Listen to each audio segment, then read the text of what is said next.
दिवसापासून नाव सांग ही सांग कोण आहे नाही केलं पण चालू झालं. माझे नाव मानिश श्रद्धा सुद्धा. मी 10वी मध्ये आहे. मी सरांबद्दलचे मनोगत व्यक्त करणार आहे, तर तुम्ही शांतपणे ऐकून घ्यावी ही नम्र विनंती. सर, आम्हाला कितीतरी दिवसापासून तुम्हाला काही सांगायचं होतं, पण कसं सांगावं हेच कळेना. अचानक आमच्या मेंदूत दडलेला आईन्स्टाईनला जाग आली व आम्हाला पत्राचे माध्यम सुचले. तर या पत्राच्या माध्यमातून आम्हाला तुमच्याशी ओळख करून द्यायची आहे. जसे की तुमच्यातील चांगले व वाईट गुण या दोन्ही बाबी तुम्हाला सांगायच्या आहेत.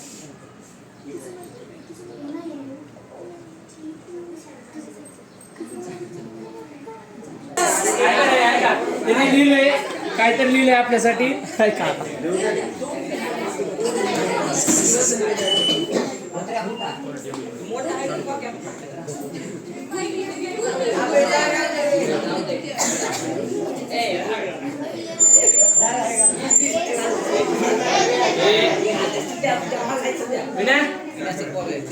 शांत बसरा.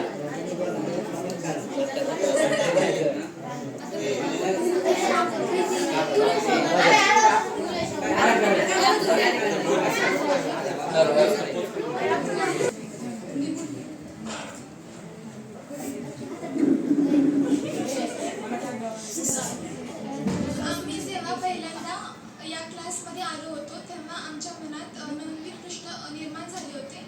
आता त्या प्रश्नांचा विचार जरी केला तरी हसवते. तरी आम्ही सांगण्याचा प्रयत्न करू. आमच्या मनात पहिल्यांदा एकच प्रश्न आला की येथे येऊन आमच्या निभाव लागणार की नाही, आम्हाला शिकवलेलं समजेल की नाही. पण हे सर्व फोटो ठेवून आम्हाला तुमचं शिकवणंही समजायला लागलं व आम्हाला जे विषय अवघड जात होते तेही सोपे जाऊ लागले. जेव्हा आम्ही क्लासमध्ये पहिल्यांदा पाऊल टाकलं तेव्हा मनावर एक वेगळंच दडपण आलं होतं. जेव्हा मी क्लासमध्ये पहिल्यांदा आले होते तेव्हा मी आणि श्रद्धा आम्ही बंद करे. शांत बस. माईक जवळ घे. आणि असतील एक 4-5 मुलं. तर आता आम्ही आमचा अनुभव सांगतो. जेव्हा मी क्लासला जात होते तेव्हा त्या रस्त्याची आणि आजूबाजूच्या व्यक्तीची ओळखच नव्हती. जेव्हा मी क्लासमध्ये पहिल्यांदा गेले होते तेव्हा कसपटे सर मला ओळखतील का नाही याची भीती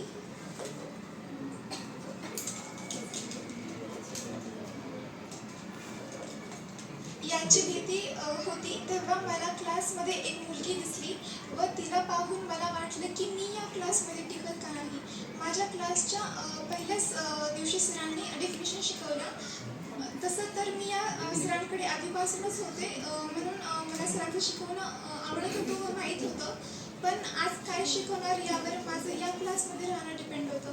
पण नंतर सरांशी बोलण्यामध्ये किंवा काही विचारण्यामध्ये भीती वाटत नव्हती. मग मी नंतर त्या क्लासमध्ये रुळले.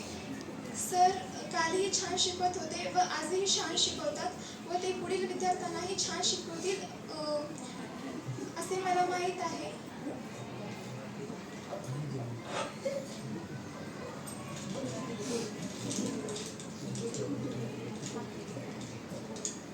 जेव्हा मी क्लासमध्ये पहिल्यांदा आले होते तेव्हा माझ्या मनात भीती निर्माण झाली होती. जेव्हा मी क्लासमध्ये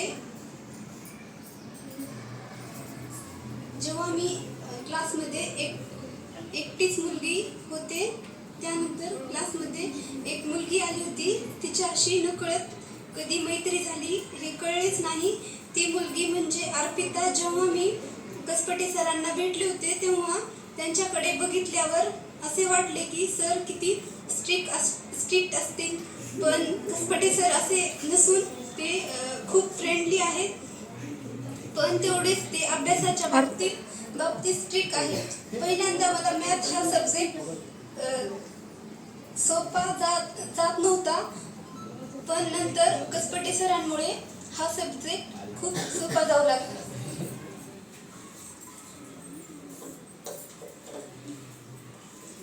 जेव्हा मी क्लासमध्ये पहिल्यांदा आले होते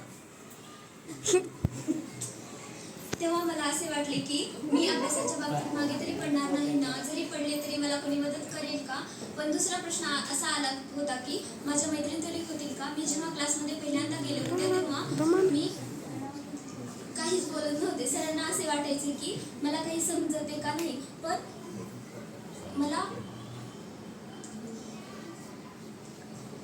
मला सायन्स हा सब्जेक्ट खूपच हार्ड जात होता, पण सरांमुळे हा सब्जेक्ट इझी जाऊ लागला आहे.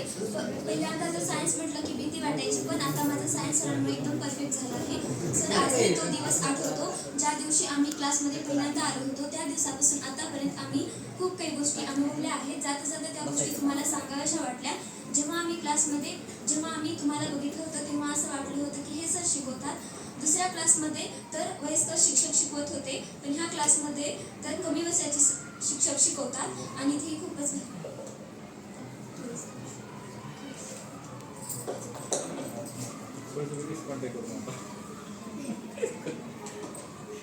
हा क्लास कसा आहे की म्हणजे या क्लासमध्ये झालं की कोणाचा मूड ऑफ. तुम्हीच दिलं का ग हा 10वीच्या परीक्षेत कॉपी दिल्या चालूच करा. हीच लिहायचं का नाही.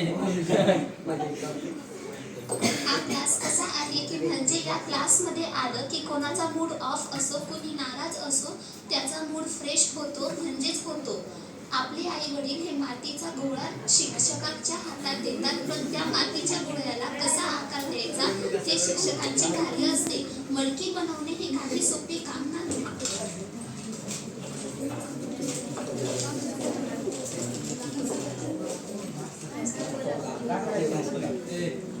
त्याप्रमाणे विद्यार्थ्यांना घडवणे हेही सोपे काम नाही, पण हे कार्य कसोटी सरांनी उत्तमरित्या पार पाडले आहे.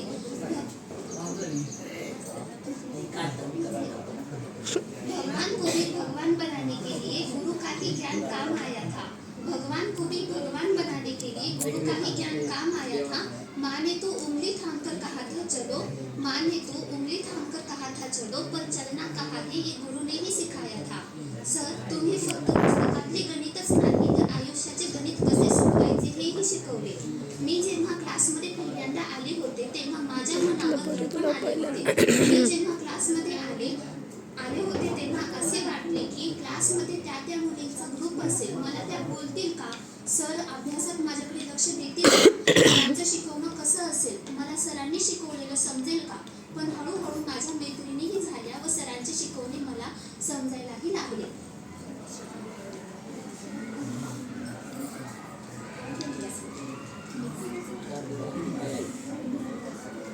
कसं बोलू काय बोलू सुचत नाही आम्हाला. कसे दिवस निघून गेले कळलेच नाही आम्हाला. आठवतो तो पहिला दिवस रडतच आलो, आठवीलाही दिवस रडतच आलो.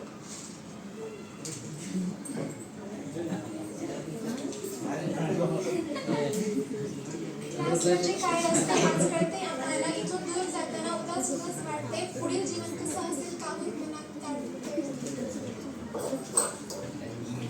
उद्यापासून आता क्लास नाही ना सरांचे ओरडणे, हवासा आवाज नाही ना मित्र मैत्रिणींचे कुजबुजणाऱ्या गोष्टी. इथून दूर जाताना डोळे भरून आले. इथून दूर जाताना का दुःख आज झाले. वेळ ही थांबून जाते असं का वाटत नाही. इथून दूर जाताना पाऊल पुढे का पडत नाही. शिक्षकांचे ओरडणे नाही हे सगळे आतून दुःख होते आम्हाला. कसे दिवस निघून गेले कळेच नाही.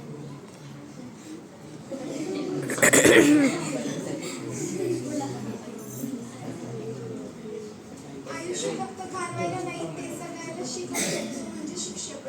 सहवास सुटला म्हणजे सोबत सुटत नाही. निरोप दिला म्हणजे नाते तुटत नाही. मोठे भाग्यवान आम्ही गुरु आम्हाला लाभले. सहवासाने तुमच्या जीवन आमचे धन्य झाले.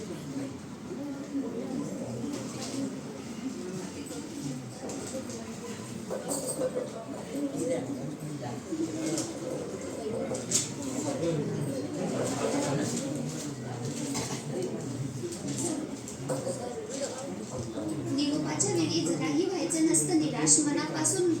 मनापासून द्यायला असतो शुभेच्छांचा प्रकाश. विद्यार्थ्यांना घडवणारा संस्काराचा घडा. किती उपकार मानू तुमचे कळत तुमच्यामुळे जीवनाला मिळाली नवी दिशा, अंधारलेल्या वाटेवरती प्रकाशाची दिली आशा. तुम्ही आयुष्यभर प्रयत्न केले आदर्श विद्यार्थी घडावे म्हणून. थोडा आम्ही प्रयत्न करू, त्यात आमचं नाव यावं म्हणून. आम्ही माती, तुम्ही कुंभार, हवं तसं घडवा. चुकलं असता आमचा आम्हा मार्ग नवा दाखवा.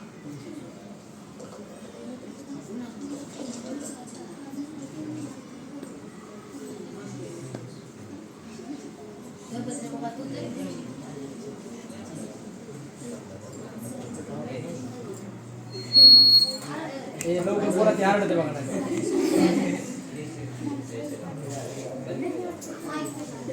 टाळ्या टाळ्या टाळ्या वाजवा रे.